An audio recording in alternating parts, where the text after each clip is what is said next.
Welcome back, architecture enthusiasts. Today, we're diving into the world of steel, glass, and revolutionary design, industrial architecture.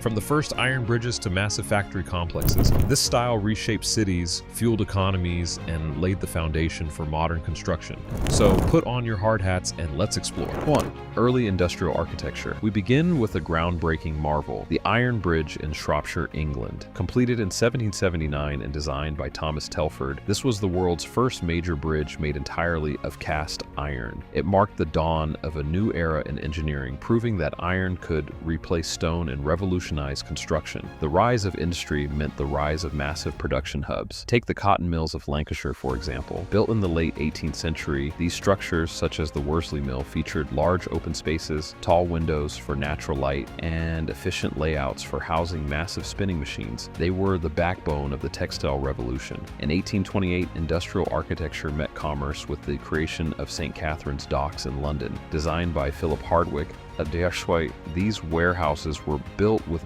brick and iron, creating a secure and efficient hub for international trade. Today, they stand as a reminder of Britain's industrial power. 2. Mature industrial architecture.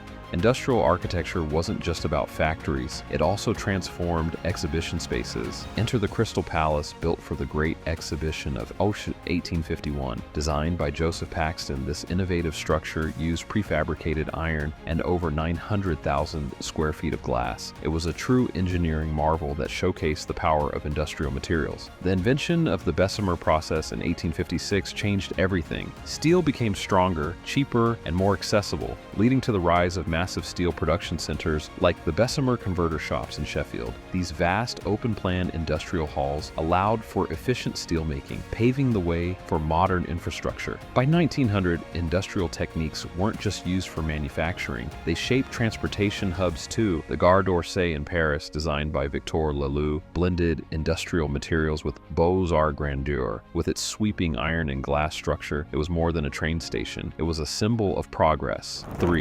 Late industrial architecture. Now, let's fast forward to 1908 and visit the AEG Turbine Factory in Berlin. Designed by Peter Behrens, this wasn't just a factory, it was an artistic statement featuring massive steel columns, glass curtain walls, and a symmetrical facade. It pioneered modern industrial design and influenced countless architects.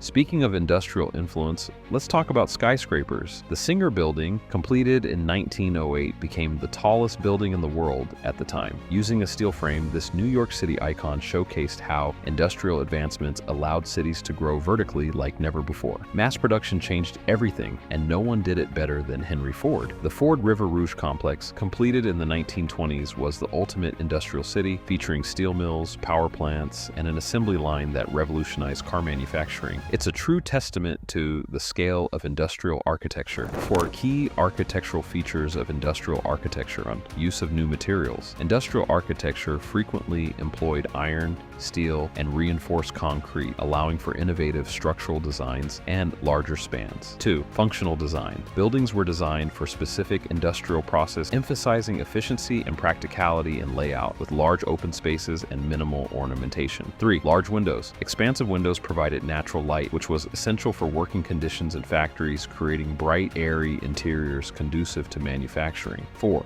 Modular and prefabricated elements. The use of modular construction techniques and prefabrication became common, allowing for faster construction and adaptability to various industrial uses. 5. Integration of machinery.